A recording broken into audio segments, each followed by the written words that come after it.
Welcome to the Houndsman XP Podcast, and this week we have the homeless W employee, Jason Duby, on the line. Jason, you are homeless right now, right? Yes, at the moment. I'm residing in my camp trailer for a little while they're getting our new home ready. So you can't even work from home now, can you?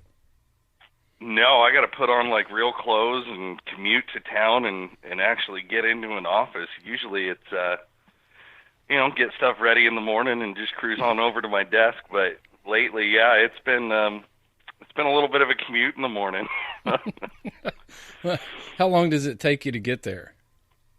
Oh, it's not bad. Probably 10 minutes. I live. Give me a break. Just kind of on the outskirts.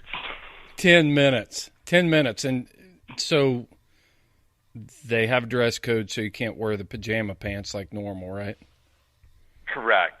I mean, luckily it's I'm using a room in my wife's office. She had a spare room here, and her mother was kind enough to let me reside in it for a while for work. So they still wear slippers sometimes. I can get away with something like that, but yeah, no PJs. Well, awesome. So, did you kill an elk this year? I know you were elk hunting a little bit. I didn't. I did not. Man, this conversation. No, you'll learn this about me. It's not going well so far, right? Yeah, so tell us some. It's not a real successful thing around here this year. It's been a lot of missed opportunities, it seems like, but a lot of good times. A lot of tag soup being eaten in Oregon. A lot of it, yeah. Yeah. Well, I just saw a post on Instagram from Larry and Jamie Anderson. Jamie she shot a stud mule deer buck on a pretty tough draw to tag there in Montana. If you get a chance to check that out, that really was. Oh, heck yeah! It was a beautiful, typical 4x4. It's nice mule deer. So a lot of hunting pictures coming in right now. Yeah, it's that time of year. I mean, they're definitely starting to rut up around here. I need to take lessons from my old man. He's already killed, I think, his buck and his doe, and he got his elk this year, and here I am on tag soup. Yeah. Well, hey, we're going to talk about W. We're just going to kind of have a hodgepodge of topics we're going to talk about today. We're going to include some Garmin troubleshooting and some things going on at W Hunting Supply, and just kind of have a conversation between two old buddies here. So, one thing. One old buddy. What's that? Two buddies. Only one of us is old. Oh, you're not that old. No, not. So that only leaves one. Well, leaves one.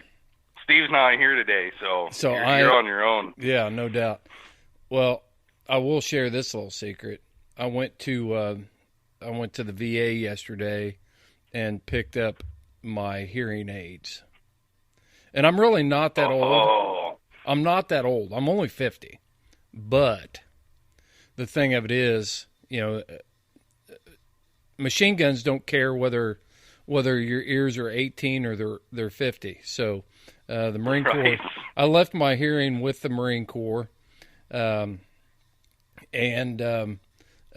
Uncle Sam was gracious enough to retrofit me with some bionic ears there and some hearing aids. So it was really weird because I guess I haven't heard for so long. My hearing's been bad so long. It kind of freaks you out when you start hearing everything. Yeah, now you're hearing everything. Yeah. I mean, the TV, the volume control can be set really low. And going to the bathroom the first time was kind of scary. See, now you learn the trick I learned from my grandpa is, you can just turn those things down when you want to. Yeah. I don't know how many times as a kid I'd look over and see him reach up and just turn them off, when he was done listening. These crazy things, I don't even have to reach up. I can do it all from my iPhone. They're synced up to my iPhone. It's getting high tech. Yeah. High tech redneck. I'm still trying to figure out what I'm going to do. Like they tell you not to be shooting or running any equipment or anything like that with them in. So I'm still trying to figure out how I'm going to hunt with my hearing aids in. I'm thinking I'm probably just going to carry a set of Walker game ears or something like that with me. So right. When I do have to shoot, I don't know how that's going to work, because I don't want to give up. I'm telling you what, man, this is crazy. I mean, I'm standing in the yard yesterday and like there's a creek running down in front of our house, and I'm standing out in the yard and I hear leaves rustling. And I'm looking right under my feet, because that's normally where I hear leaves rustling. And I look across the creek up on the hillside, and I'm looking. I finally see a squirrel that's probably, 60 yards away. And that was what was making the noise. And I just haven't heard anything like that before, in a long time anyway, where I could actually hear it. It's a whole new world, huh? Yeah, I told somebody it's like when I was a kid, I needed to have glasses. I think I got glasses when I was about 12 years old.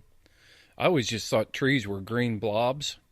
And then I put my glasses on, and you could actually see individual leaves in the trees and things like that. And that's kind of what this whole hearing aid thing has been done to me as well, because I turned the dishwasher on last night, and I was like, dang, that thing's loud.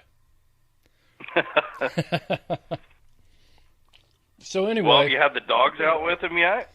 No, I haven't. I'm going to take him out tonight and see how that goes. I'm really anxious for that, because I think that's the main reason why I got him, was because being able to hear hounds and things like that. The only problem is my wife knows I can hear now. Yeah. I can see the problem there. Yeah, Buddy asked me if it had a wife mode if they came with a wife mode. Yeah, that's the part where my grandpa used to just turn his off. Yep. Well, hey, let's talk about some, since we're talking about high tech stuff, let's talk about this W app, because I think this is probably one of the most underused. What kind of response are you guys getting to your app? I mean, we've had a lot of downloads. Have you? Good. It's still new. That's the thing, is we've had an app in the past, and basically we had to switch carriers, or I guess you would call them, hosters, or I'm not up on all that techie stuff. But, we were finding ourselves unintentionally falling short. The host that we were through, man, there were a lot of mornings when Jess was just, hammering away orders because they weren't processing over into our main system. And, if they never made the shift over, then all of a sudden, we basically miss an order. And it wasn't something that was, it's not like they just didn't go out, but, obviously anybody who's used us know that we pride ourselves on our fast shipping. Right. And you guys don't let any orders sit on the desk overnight, do you? We do our best not to. I mean, here coming up with the Black Friday sale, I'm sure that's going to be a real feat. I know Mike and Jess, they usually come in on that weekend, to start packaging orders. But we really try to get everything out the same day. Right. So it just hit a point where we didn't want our reputation to slip over something that was out of our hands. So we went ahead, and Bill put a ton of work into this new app. I helped write some content for it and things like that, but he was really the mastermind behind it. And it's just been a lot smoother transition. We're not having these orders that are, sitting there for 3-4 hours before we notice they didn't transfer through, or the next morning. And really, I mean, the drive was just to create a better customer service experience. When stuff goes bad or people need things, I'm sure you can attest to it. I mean, we're kind of impatient when it comes to our hunting. We want it now. So we just didn't want to leave an opportunity for that to slip. So we brought it to a new and updated app. We've got some content that is just proprietary to the app. You know, you can't get it through the website. And it's a good platform just for us to outreach to the customers, let them reach out to us. They can still do their shopping. They can log into their accounts, check their points values and points so that they can use those for discounts. It just tried to make it a better experience. And it's something new, so it's. Well, I want to go all the way through it. I want to start at ground zero and talk about this app a little bit because there's a lot of content on there. But before we do that, you talked about shipping. I've got a question, real quick. So, say I'm out. Recently, I went to Springerville, Arizona, and bear hunted out there, and W sent me a couple collars, and you shipped them right to Springerville. I had to have an address though. Do you know if I gave you a post office address, can they accept packages like that, and I could go into a post office and pick those up? If I'm hunting remote, I don't have any idea of a local address or anything in the area. I don't have access to that. Do you know? I would assume so. I mean, I know Cody, Wyoming's received some packages from us for general pickup, people without address. I won't get into specifics, but right. We've done it before for a general homeless pickup. people like you? No, not me. No, I said other people. I said, were they homeless people like you? Oh yeah, except they have a lot more fun in the mountains. Well, I was just curious. I was just curious. I would check about that. with the post office. If somebody's looking at having that done, I would definitely check prior to shipping.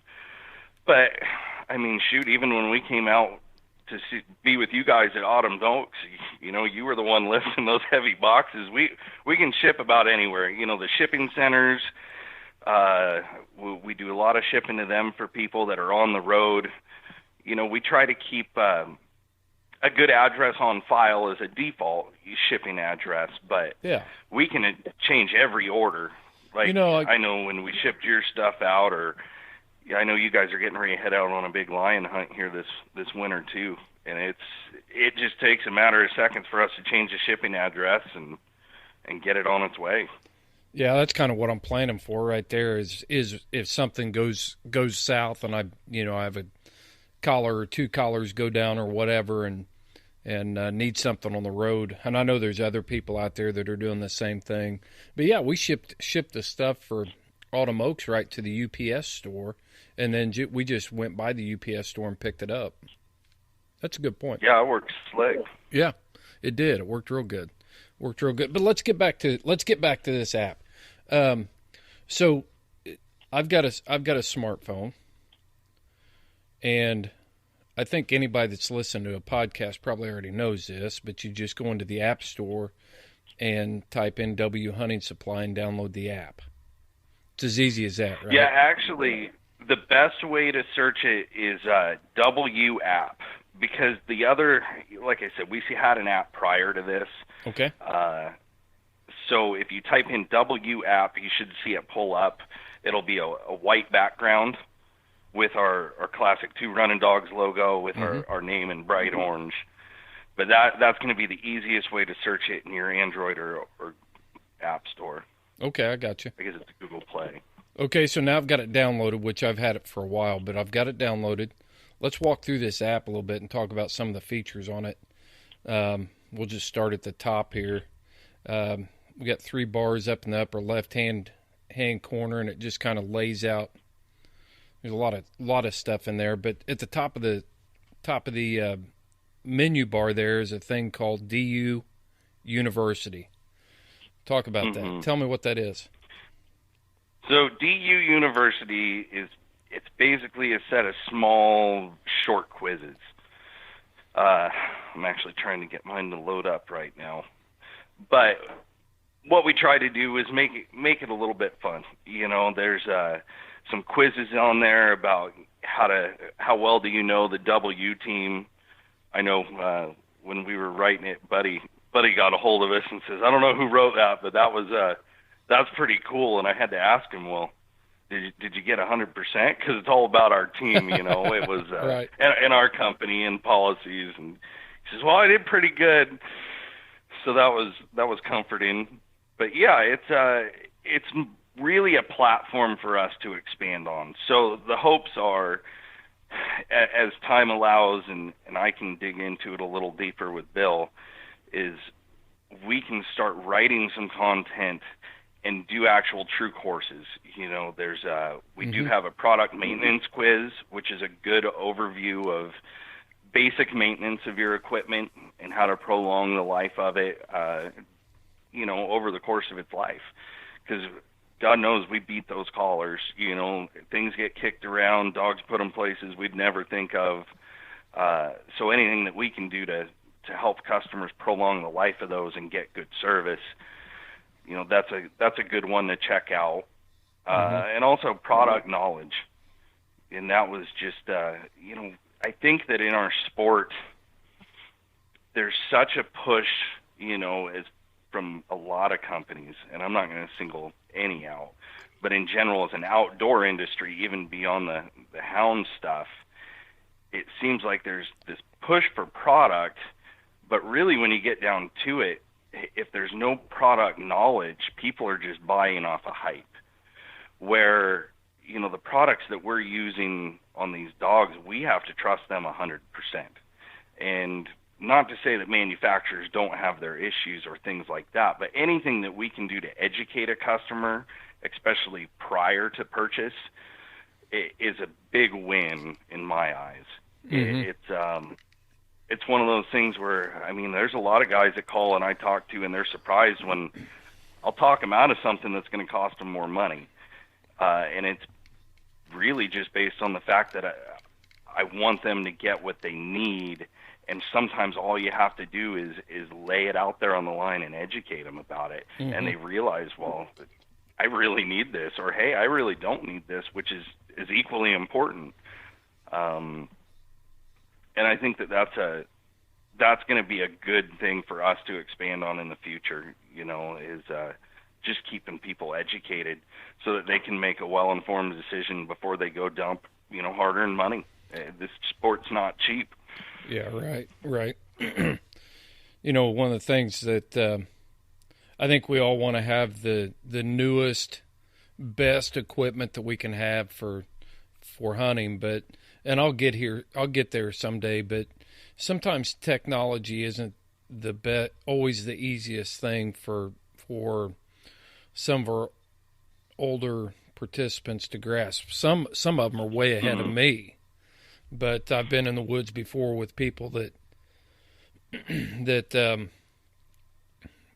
they had an alpha in their hand, and before you know it, they've got the thing, you know, with the touch screen, they've got everything all messed up to the point that you've pretty much got to completely wipe it and reset it up for them. So sometimes the older units are better. You know, there's a lot of value in a lot of the things that there may be something better out there that's more traditional and maybe more in somebody's lane. It's not just restricted to older people. It's, you know, sometimes it's older people like me, 50 years old. You know, I can't figure out how to customize my new emoji on my iPhone. So. Yeah, I mean, and that's the truth. I mean, it's one of those things where I'll get a lot of guys and gals calling that are, you know, hey, my buddies are telling me I need to upgrade. Well, that may be true. You know, I mean, with technology changing and things being discontinued over the years, yeah, I mean, there's a point in time where you kind of do need to upgrade or at least calculate the risk involved in not doing it. That's it right there. I mean, I'll use a 320 for an example. You know, the Astro 320 is probably one of the most well-used pieces of equipment in our sport. You know, they were around for a lot of years. They're still kicking. Yeah, they've been discontinued at this point, but they were a solid system and people are comfortable with them. And in my eyes, I mean, if you're going to spend the money to upgrade, you got to look at it two ways. You can either trade your equipment or sell it now and get what you can out of it, or you calculate out how much hunting you're doing and run it till it's in the dirt. And it's a tough one to do because, especially when I'm dealing with people directly, I hate seeing people spend money twice. Right. You know, somebody buys a used collar, yeah, we guarantee them, and they're good equipment. But the thing is are you going to keep milking along a DC-40 for several years, you know, and then down the road, basically it's a paperweight because technology's just surpassed it at this point. Yeah. Not to say they're not a good collar, but you just got to kind of figure it out. And sure. That's something I take pretty personal, is just trying to figure out, you know, what these guys need as far as, you know, in their specific hunting situation. And if something's going to work for them, it works for them. The last thing you want to be is frustrated out there. So why do I want to put an alpha in your hands if you're not going to learn how to use it or be comfortable using it? Well, it's like it's not right. It's like this. I had a 1998 Toyota truck, Tacoma. I could do a lot of that maintenance on that truck myself. It had little slider arms to control heat. It had, you know, a little knob you turn to turn the fan up. Just all kinds of simple features. And I've also got a 2017 Chevy. Now, the Chevy is a very nice truck. There's a lot of options on it and things like that. But I long for the simplicity of the 98 Toyota. You know, it's just, you don't have to feel like you need to baby it. It's simple. You know, I changed some fuel lines and a lot of different things under the hood on that 98 Toyota. And I might as well be looking at the freaking space shuttle when I open the hood on that Chevy, you know, and so that's how I look at it. There's some value to it. We just interviewed Brett Vaughn, and he's riding a mule through the mountains, you know, and there's several hunters out there that still do. And there's something very nice about hanging on to that simplicity of, you know, not getting overcomplicated in this thing, but at the same time realizing that these hounds are valuable and it's very important for us to use. Some of us feel better using the best thing on the market for them, and I think all of us really want to. So under this W deal here, I mean, I'm seeing learn about the team, product knowledge, and then product maintenance as I'm looking through the app here. So there's 3 things right there that people could start digging into. And then we're not going to make this whole thing about this app. We want to get into some Garmin stuff. But this is one feature that I wanted to bring up, and is you drop down right under the DU University, and I'm operating off the app, and it's on the 3 bars in the upper left-hand corner. It says Featured Media. And if you hit that down arrow, then there's a Houndsman XP podcast title there. And there's nothing in it. Yeah, there is. And it looks like we're having some technical difficulties there. I was wondering if it was just mine not loading. Yeah, I think it's a blank. That is something we'll have to look into. We'll have to call. We ought to get Bill on the phone. Get Bill on the phone. He's probably sleeping right now. But yeah, the point of that, the intention of that is so you got all your listeners and, you know, people who are new to it have a direct link over to download your guys' podcasts and other media out there that's supportive of our sport. Yeah. You know, because as a community, it's our job. I mean, really, if we're going to keep this thing going, it comes down to education. I mean, it's the same as product. You know, our sport requires education of the general public, you know, to have a true view of what we do. And, you know, podcasts, I mean, like this, you know, Houndsman XP, I think, has done a great job of portraying our sport in a positive light. And it kind of gives some ammunition to those houndsmen and women out there that are confronted with those difficult questions. And, you know, being from the west side, I guess we probably look at things a little different out here. But, you know, that is something that we all kind of have to deal with at some point. You know, whether it's somebody at the gas station filling up or at the river, it seems like there's always an opportunity for a conversation with somebody. Well, I'm glad you bring that up. Yeah. Because when you look at the grand scheme of things, if you get back in the East here, I mean, we have our own challenges as far as people who are wanting to take away hunting opportunities. Either socially not acceptable or people are just uneducated because we're not controlling the narrative on what hunting really is. But by and large, I mean, it is going to be tough to eliminate the sport of raccoon hunting. You know, they're destructive little animals. There's a ton of research out there, and I love them. You know, don't get me wrong. I mean, I swerve on the road not to hit them, and but the fact remains that agriculture's against them. There's a ton of research showing the damage they do on ground nesting birds and waterfowl resting areas and things like that. So it's going to be a tough sell. Even if somebody's just a bird watcher, they understand the value of keeping the raccoon population under control. Right. When you start talking about our bigger predators, then people get goofy about that. And right. they That's a good word for it. Yeah, they romanticize them. They think that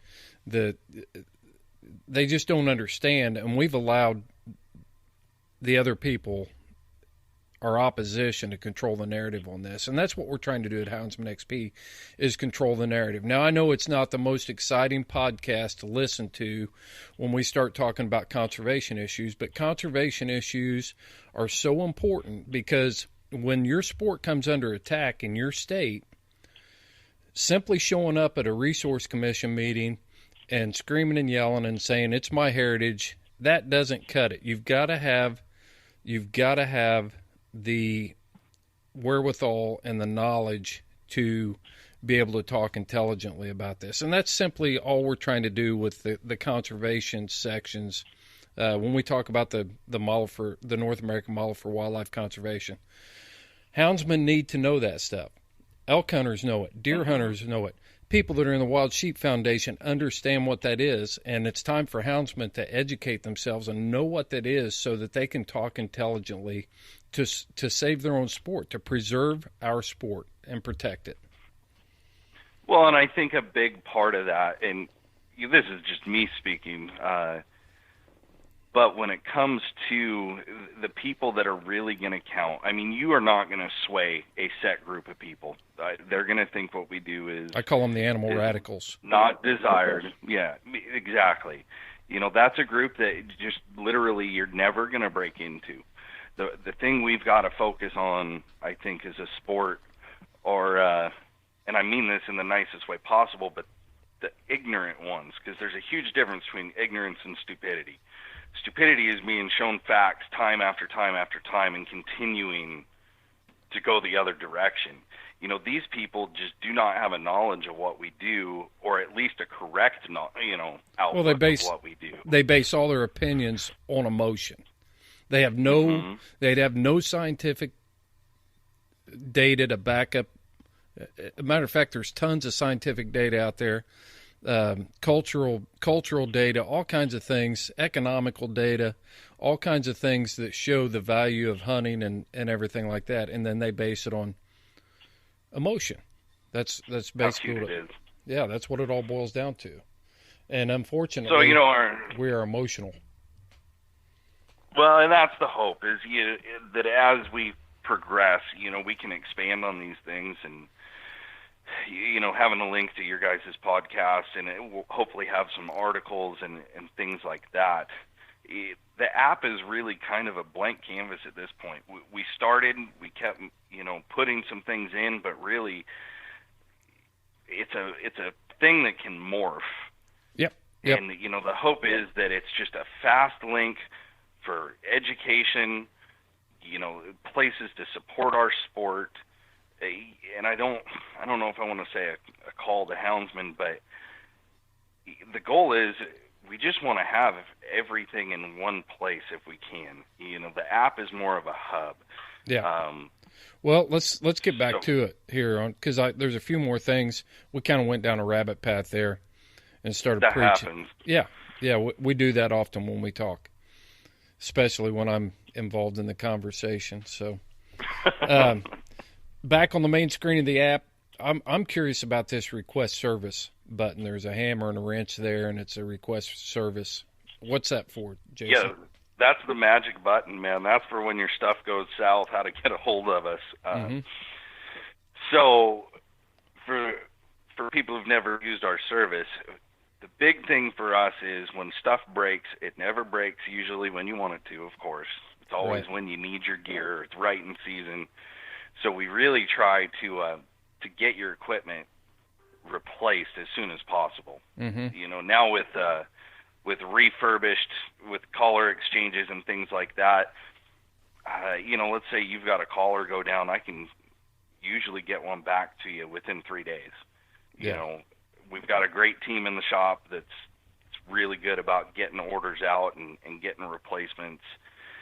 And, you know, our hope is that when your collar shows up to us, we've already got another one showing up at your doorstep and you're hitting the woods. Right. So that's going to be a link. What I'm seeing here... So that you can request those. Yeah, what I'm seeing here, Jason, okay, I'm out hunting. I've got a collar issue. I'm sitting here. I've already spent 20 minutes trying to figure it out on my own. I've got good enough coverage here that, you know, I can always pick up the phone and call W, but I might not be able to get the answers I need right then. So I open up the app, hit request service, and I fill out the form, and then somebody from your team will contact me back, and I can keep hunting. Correct. If you know, if I can, you know, so I can go on about my day. I'm not sitting there on hold. And I've never been on hold a long time with W anyway, but I'm just saying I can go on about my deal, and then you can contact me. I can tell you what it is. I can stop what I'm doing. Bang, bang, bang. It seems more efficient that way to me. Well, that was the goal. I mean, we want to make it more efficient because the last thing we want to do is spend our time messing with gear and more time hunting. Right. You know, so really, I mean, it's basic information: name, email, phone number's optional. If it's a detailed situation, sometimes phone's the best way, so we can really get a grasp on what's going on in the situation. You know, the key is being descriptive. Because there's a lot of situations that, they're going to require a refurb or, you know, a hardware fix, you know, like a battery, you know, battery go bad or something like that. But there are a lot of things that really do get corrected with either software updates or even something as simple as changing caller IDs. So the more descriptive somebody can be with that, the better grasp we can get on it as a team, and better assist them quicker. So being descriptive is key. And I'll give all your listeners a little inside tip too, because it's not specifically outlined in the app. But if they're describing what's going on and they want to include that serial number, that lets us take a look at that handheld or collar or whatever it may be and plug it into our database, and we can see the original purchase date. We can look up your order, you know, what you ordered with it, and get an idea if that's something that's going to be covered under warranty potentially, or if it's going to be a customer pay. And it just kind of helps us get our ducks in a row so that we can assist you faster on the phone. Yep. Nice. Well, that kind of segues right into what we're really wanting to talk about today, and that's some Garmin technical issues and maybe some troubleshooting stuff. Sure. Want to talk about. I think it's important. Jerry Mall, a longtime friend of mine, we've had him on the podcast. You know, when Alphas first came out, of course, smartphones were out too. And he made the comment, he said, you could spend the rest of your life trying to figure out everything your phone could do and everything your Alpha could do and never understand all of them, you know, both of them 100%. I mean, it's just, but we're talking about the Alpha, and there's so many features in there And I kind of feel like I've got a pretty solid grasp on it. Mm-hmm. But then I'll be sitting there messing with it or doing something with it, and somebody else will say, well, have you tried to do this? Or have you, there's a lot of options. A lot of options with that piece of equipment. We, on a scale, probably use about 10 to 20% of the capability. I mean, guys that are just out using it for tracking dogs, it's funny because that's what it's dedicated for, but we use so little of it, as a whole, I think. There's a lot of stuff packed into a little package there. Yeah, it's like buying a smartphone and only using it to make phone calls on. To make phone calls, exactly. Yeah, I ran my whole business off of a iPhone 7 for a year before I invested in an iPad. So let's talk about this Garmin. You stepped up. Yeah, I did. Yeah. So let's talk about this Alpha. What are some of the most common questions or requests for service that you guys get? As far as durability-wise and requests for service, they've been pretty good. Mm-hmm. I would say as far as, phone calls with issues, I would say probably number one is people's maps disappearing. Because it seems to just one day all of a sudden you've got no maps and a plain white screen and your dogs. So, I mean, it never loses your dogs, but you've got no map. You don't know where they are.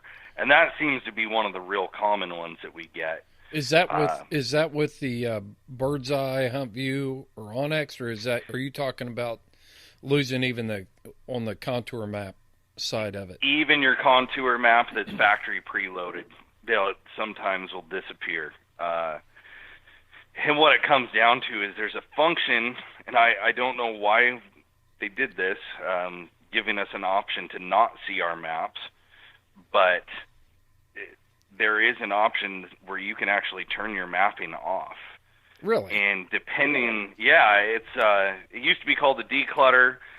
That's how I still refer to it. They have made some changes with software updates. Depending on the version of software installed, you'll basically want to go to your map screen, mm-hmm. or what would be your map screen, and hit your three horizontal lines, the menu button towards the bottom. Mm-hmm. And in that menu list, you will either see a selection that says declutter maps, or it will say show maps, depending on the software version. They did change the wording. But 99% of the time, if you just click on that, your maps will come back. And it's something that it just happens.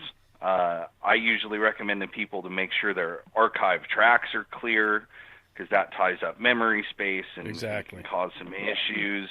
The whole point is to keep everything running at maximum efficiency. When we start bogging it down with, I'm even going to say large bird's eye files or archive tracks, anything that's going to tie up memory space, we're better to eliminate what we can.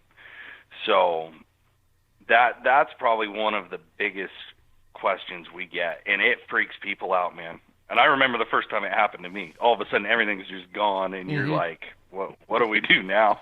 I'm hunting on the polar ice cap. Yeah, right. We're hunting in a blizzard whiteout conditions. Right. Well, let me ask you a question about archive. Mm-hmm. Garmin needs a delete all button, because when you go through there, right? When you go through there and delete your art, it takes a long time to go through and click each one. Are you sure? Delete. Are you sure you want to delete? Yes. Bang.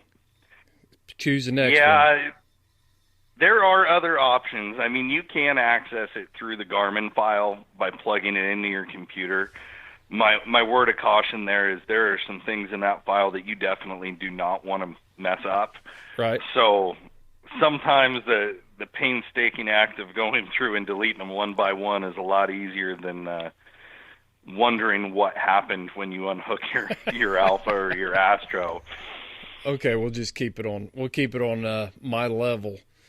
Just right. Grin and bear it. Hey, right? It's my level too, man. I do it that way myself. I go through and one by one. I just go through and delete them too. I'm just saying that'd be nice on my handheld. It would be. Because I don't care what a track was, 6 months ago. I don't know. I guess I've never been on that epic track where I needed to go in there and look at it again. Right. Yeah, I can't say I've ever used it for personal reference either. It's usually just a pain to delete out, but I'm sure there are guys out there that use it. They may. If you've used your archive map, send us a direct message on Instagram or on Messenger. We want to hear from you. Yeah, we want to know how you're using that. Exactly. What's going on? Exactly. So we've got the maps going, Blank. What else you got? Really, I'd say the majority of the calls is no GPS signal on the collars. More so than any handheld issues. Mm-hmm. It seems like the handhelds are very solid. Other than operator error, and I mean that just as nicely as I can. Right. Because there's things we can touch and make huge changes with no intention of it.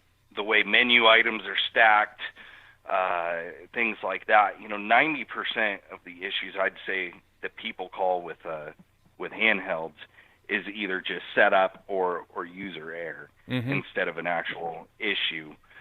The big one is always GPS reception on callers. We get a lot of phone calls about callers not working or dropping communication. So give us the big thing. Give us the fix. Well, sometimes there's easy fixes and sometimes there's not. It's a pretty wide spectrum. All right. The number one thing to remember. Oh, go ahead. I was just going to say, I call into W. I've got the rock star Jason Duby on the other end, and I say, Jason, my GPS collar, I keep losing GPS signal with my dog. Step number one, what is it? Step number one is, what is the flashing light doing? You've got your indicator light, and that is going to be a telltale of a lot of different things. Okay, well, if my dog's out there 600 yards in the dark and I'm getting a question mark on my screen, I'm not able to see what the light's doing. If I've got it back in my hand, then it's pretty good. But I'm talking flatwoods. I'm not even talking about our hills and hollers here. I'm talking getting 500 yards out. If it was daylight, I could probably almost see them, and yet getting that question mark on my handheld. Yeah, and that's a tough one because really at that point we don't know if it's physical damage to the collar, if we've got a GPS transmitter issue, or if it's something to do with settings. And every situation's different. Let's say you got a dog turned loose and you've still got good communication and battery, you can see that, but you're losing your GPS signal. It could be something as simple as that dog has maybe ducked under some cover and lost GPS reception, where when it came out and started moving again, depending on update rates, things like that, it just may have taken a while to reconnect. But, you may be in a situation where you get no GPS and it's just gone. And that's a tough one to figure out until you actually have the collar in your hand. Okay, so now I've got the collar back in my hand. What sort of things should I be looking at on the collar to something Chris Powell can do, looking at this collar right now, trying to figure this out? What should I be looking for? The first thing I would recommend that you do is pull the collar strap off of it. Slide it out. There's no screws. That's what I get asked a lot. Do we need to pull the screws out? And there's no need for that. That collar strap should just push back through the GPS transmitter and out through the body. And the number one thing to inspect is where your GPS strap and your battery housing meet. Okay. On these TT15s, T5s, anything with that external transmitter chip. So what happens is you've got a transmitter chip on one end that sits up on the dog's neck, and you've got that rubber piece that runs all the way down into the battery housing. And there is a coax wire or coax cable that runs through that plastic. It's actually molded into the rubber. And I would say that the number one thing that we see with them is they either are deteriorating at that junction where they actually go into the collar housing, or they've had some kind of blunt force. You know, either a dog gets hung up on a fence row, so you got a broken, gets in a scuff with a bear or whatever. Yeah, and what happens is it stresses that coax. Mm-hmm. And there's times you can see it. I mean, you can look in there and see it's physically broken. There's other times that, you know, it may just have pulled enough pressure to cause some damage internally that you're never going to see it. Mm-hmm. But that's the number one place to look. The other would be is any missing screws. I mean, really, you can assess a collar pretty well in the field. Yeah. I mean, it takes a matter of a couple of minutes to really just get that collar strap off, check it out, make sure everything's good. And at that point, I mean, if it's broken, you're kind of dead in the water, you know, until we can get a repaired unit, you know, a refurbished unit to you, or get it sent in. But the main telltale that kind of comes back to that flashing light is even if you don't see a physical break in that GPS wire, you know, that flashing light is going to tell you if it's working or not. Okay. The triple blink sequence is key. You know, that means you've got full satellite acquisition. It's getting good signal. And if it's showing you that and you're still having issues picking it up, I mean, that's something we can work with over the phone most times. That's something where we can get into swapping some IDs around, and it gets off kind of in the weeds, but transmission timing, things of that sort, where we can try to boost the ability to receive that collar. Okay. Whereas if it's single blinking, just a slow, steady blink, you know, we're looking at hardware issues. It's got a bad chip or a broken wire or something to that effect that's going to require repair. You know, Okay. An update is not going to take care of something like that, Right. like it would just a small glitch. Well, let me ask you this question. So you've got two antennas on the collar. You've got the longer whip. And I've seen some people advertise a long-range antenna. What does the other antenna? You've got your GPS collar, which is a black chip that mounts directly to the collar. What's the function of the longer whip antenna? So that's actually what is receiving the correction signals and the radio frequency. Because what it comes down to is, you know, it's not a true GPS, or we would never lose signal. It relies on triangulation.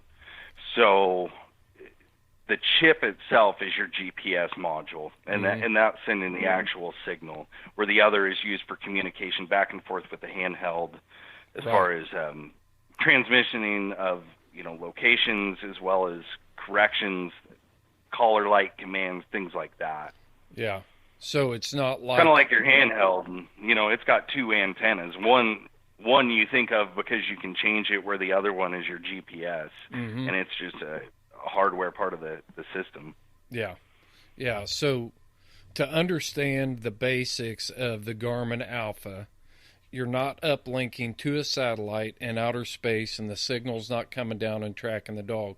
Your handheld needs to communicate with your collar, and then it uses that radio communication, your handheld communicate, the GPS antenna on your Alpha and the GPS antenna on your dog to give you a positioning of all the players in the game. Is that accurate? Yeah, you know, and honestly, I'm not the most techie guy either, but it's basically it's how you're describing. Yeah. I mean, there's more to it. Sure. I'm sure. Yeah. You know, Buddy could be on here and tell you probably exactly how everything works and the rates in which they work. But yeah, I mean, it's a best case scenario without going with a true GPS. Mm-hmm.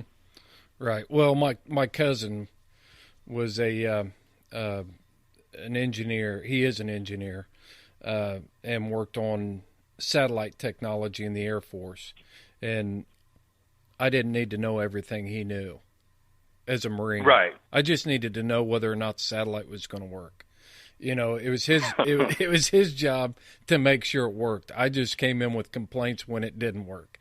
So, right. Yeah, I need to know, and that's kind of where we are as houndsmen. We don't have to be tech engineers to figure this stuff out. We just have a piece of equipment. We need some basic understanding of what we can do with it on our hands to enhance our performance and enhance our hunting experience while using the equipment. So I get it. And I think that's a big misconception, you know, to people who are not, they don't understand how exactly the system works. Is, you know, they hear GPS tracker and they have a hard time understanding why they lose signal on a dog when it crests over a mountaintop or a hill. Right. You know, right. So to have the opportunity to explain that to them, and once they kind of get it, you know, they can see why it does what it does. That's why, you know, flat plains, yeah, you're going to get better service. Right. You know, I drag you out here to go hunting with me, Chris, and we're going to see probably a pretty serious range difference from hunting out there with you. Sure.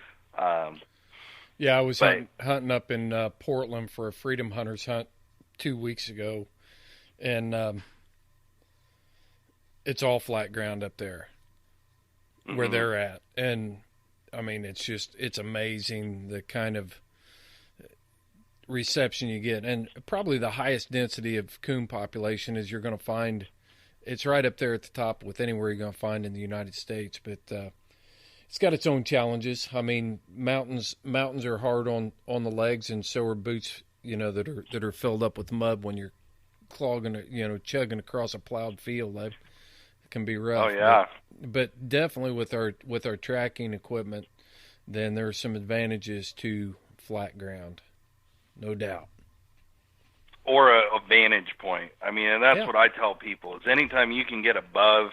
I mean, we've got guys that send these things up with drones, you know, just to get a quick signal on a dog and bring it back down and see, okay, well, this is where they're at. Let's get over closer to them and try to pick them up. No way. I've never even heard of that. Oh, yeah. It's crazy how much, you know, we as hunters have adapted.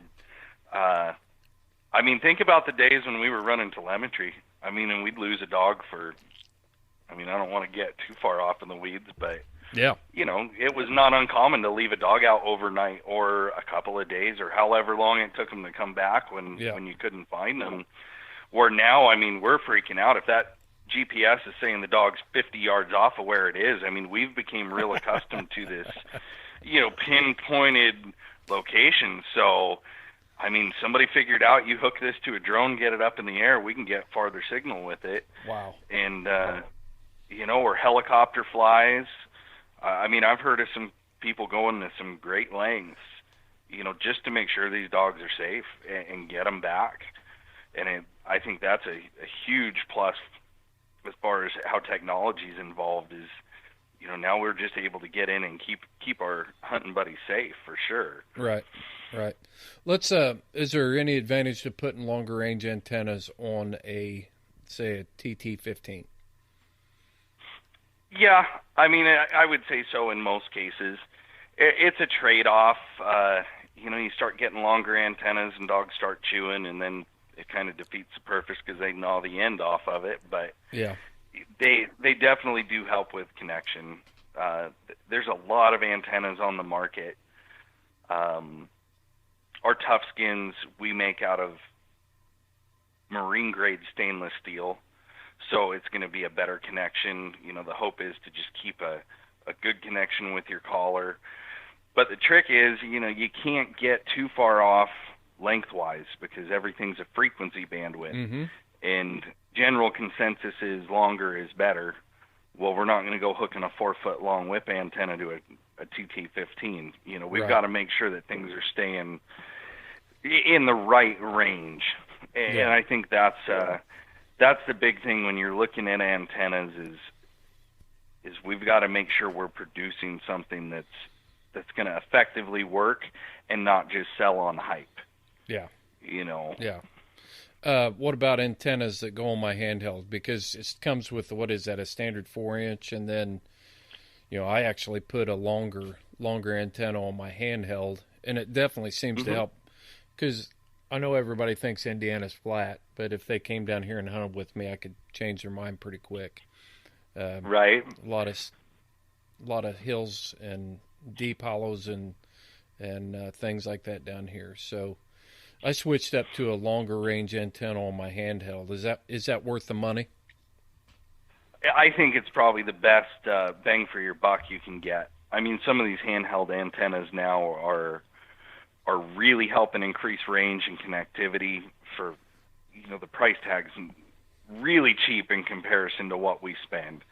$20, and we've got, I'd say in the $20, $25 range, we've got several choices that are going to really boost your reception, really boost your connection, and they're just more durable than the factory. I would say as far as upgrades, it's the easiest and the most bang for your buck you could probably do is a long-range handheld antenna.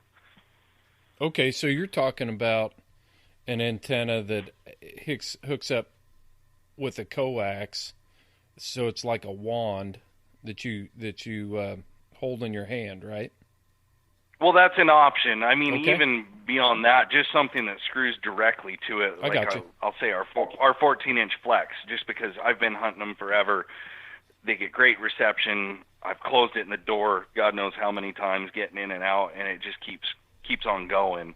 The main difference is when you're looking at a factory Garmin antenna. I'm sure you've got listeners out there that have actually cut them open and looked at them. But it's a copper wound antenna around a core. So versus let's say an old Wildlife or Johnson or any kind of telemetry collar, is more resemblant of what we run on our collars. Even on these TT15s, it's the same basic construction.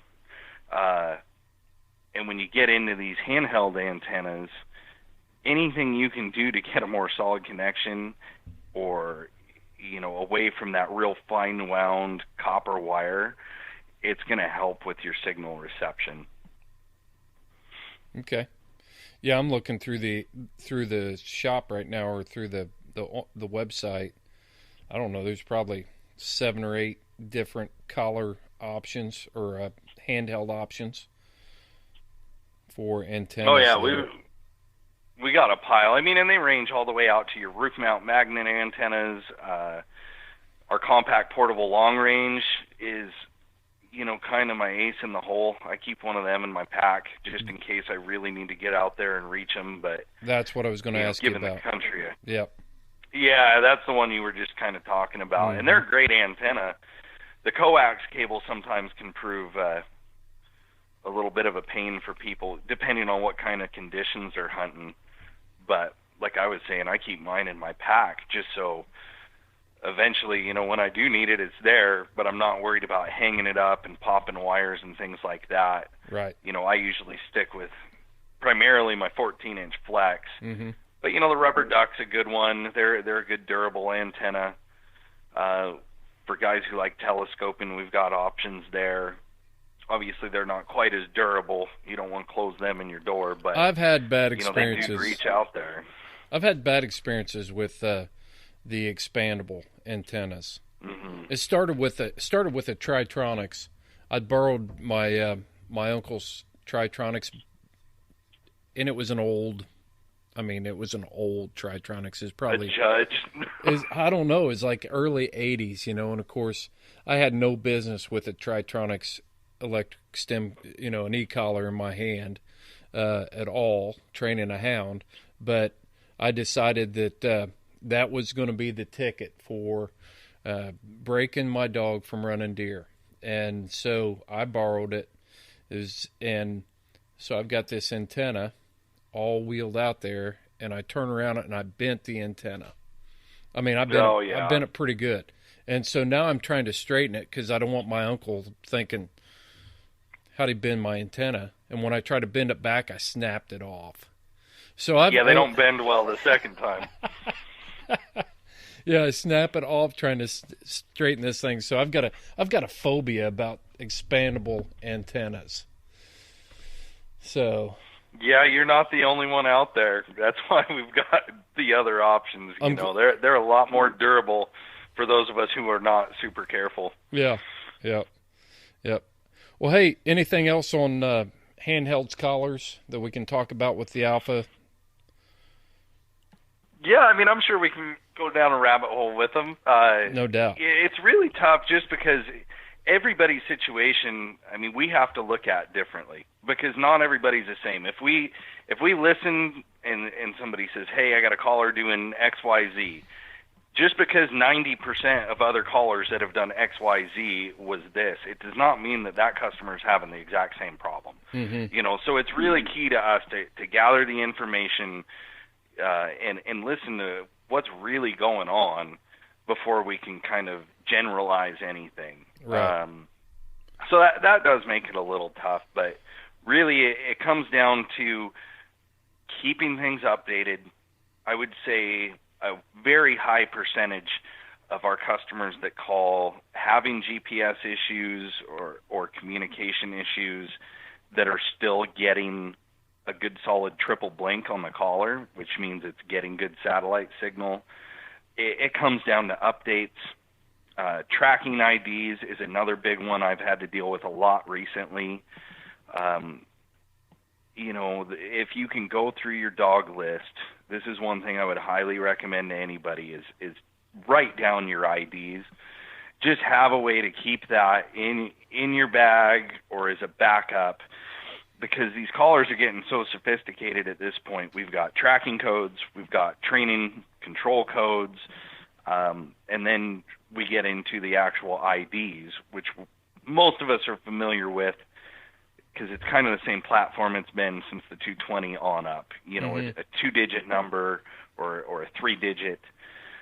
And it seems like a lot of people lately are running into issues where they've got one caller that's just not picking up, or once they lose it, it takes forever to come back.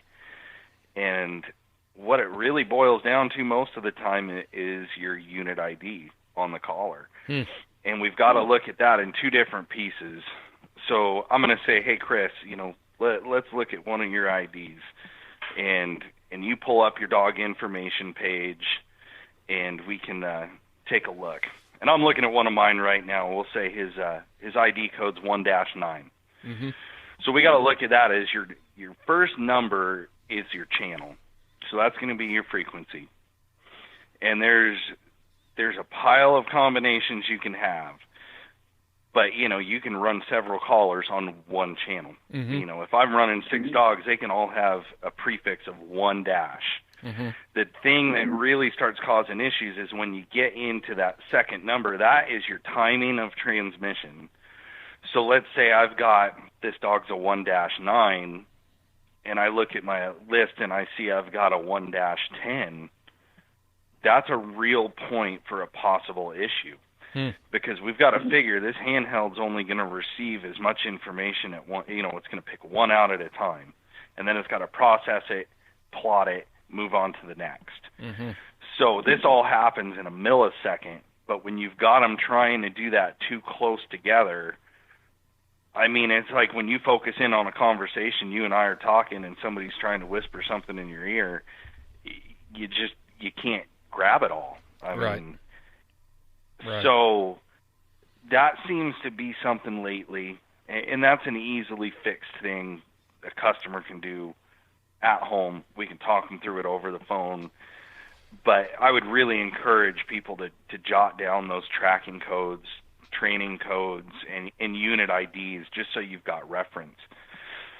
Well, I think it's obvious that we could go on for hours and hours with every little nuance of the Alpha and the things that people could run into. But I think the main thing that I want to bring out here is the fact that W is willing to help.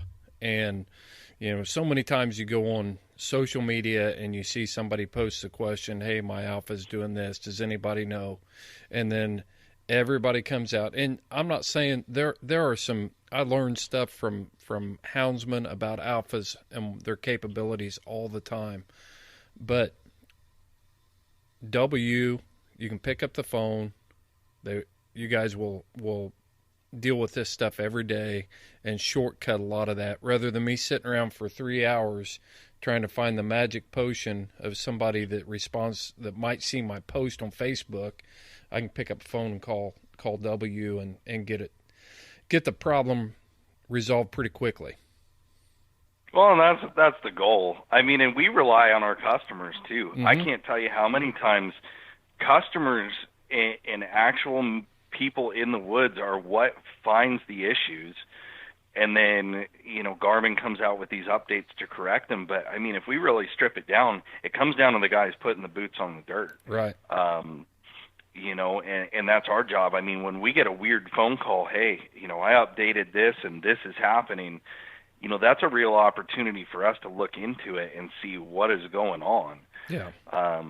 That's where Buddy really takes over, because he's, probably one of the most techie guys I know as far as the nuts and bolts and how things work. And I'm that guy who still fixes stuff with hammers most of the time. But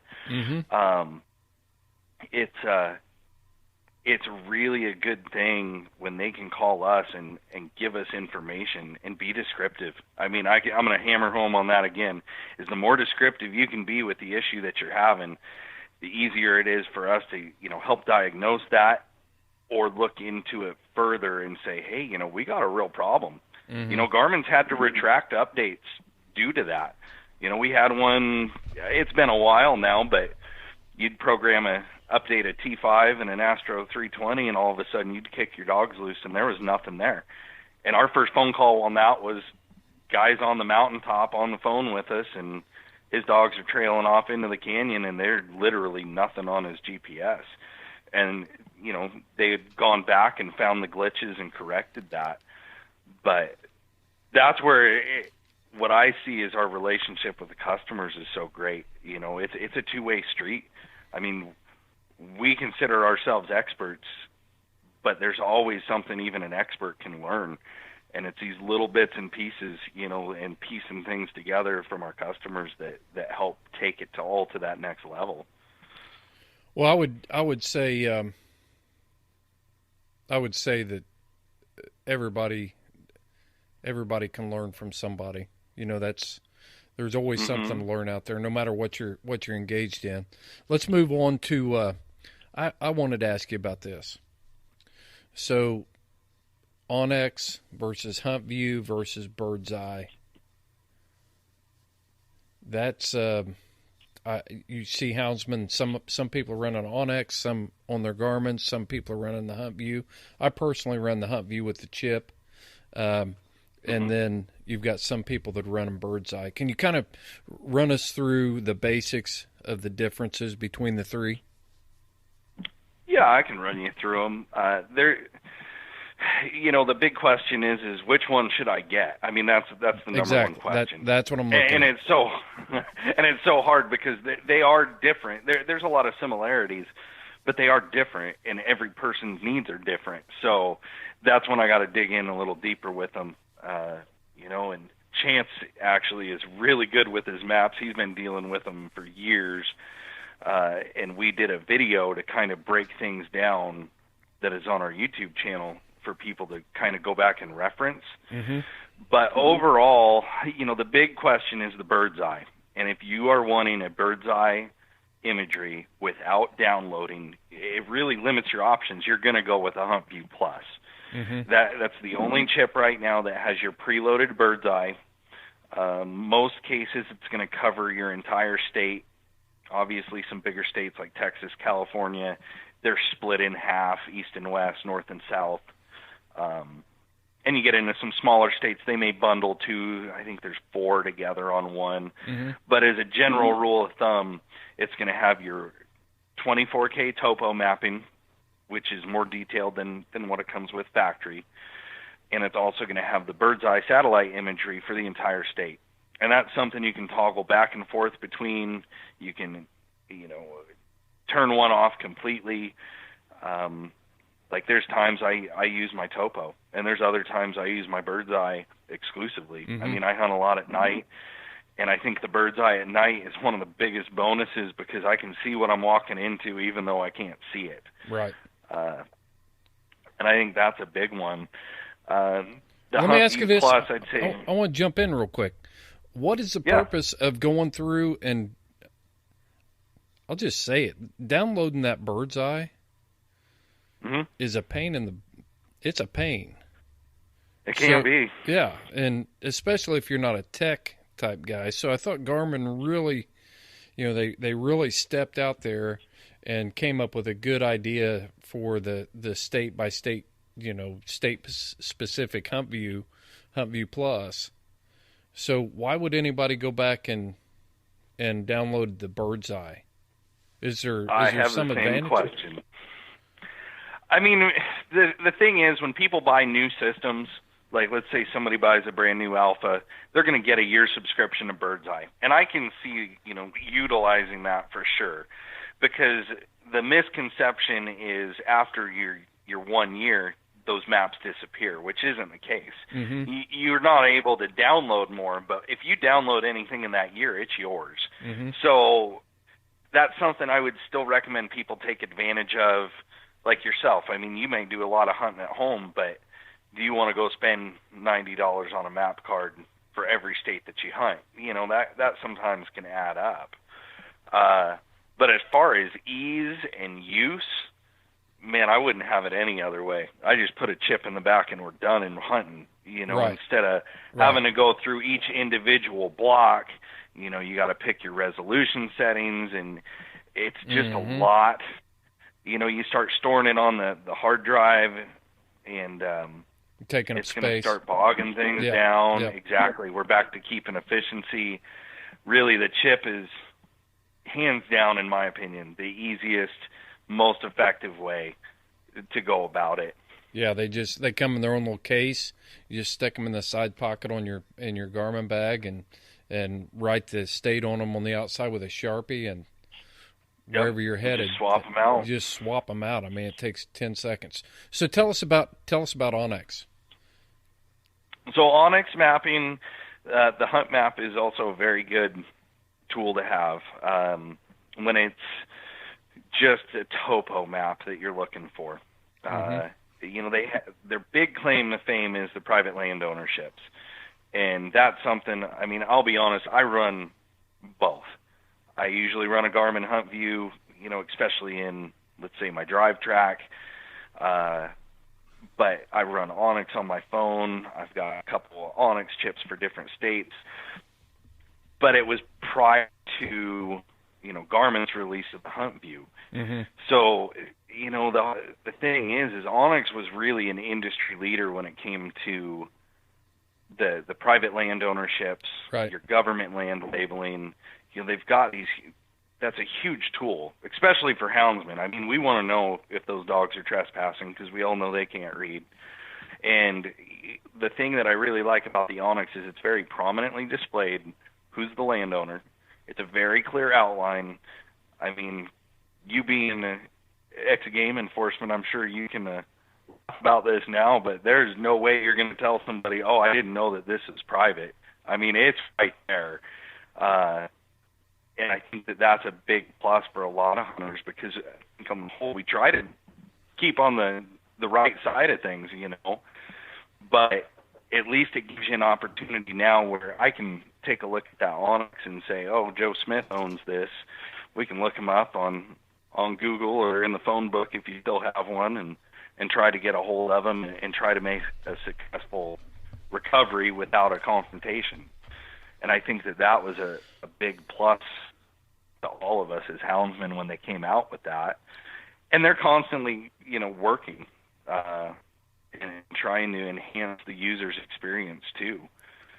Yep. And things have just changed. I mean, the last year has been really crazy between the two just because, Garmin launched the new HuntView Plus. We've got Onyx. There's a lot of the same information, but it's displayed differently. I mean, it really gets into a tangled web of what's going to be best for somebody. Right, right.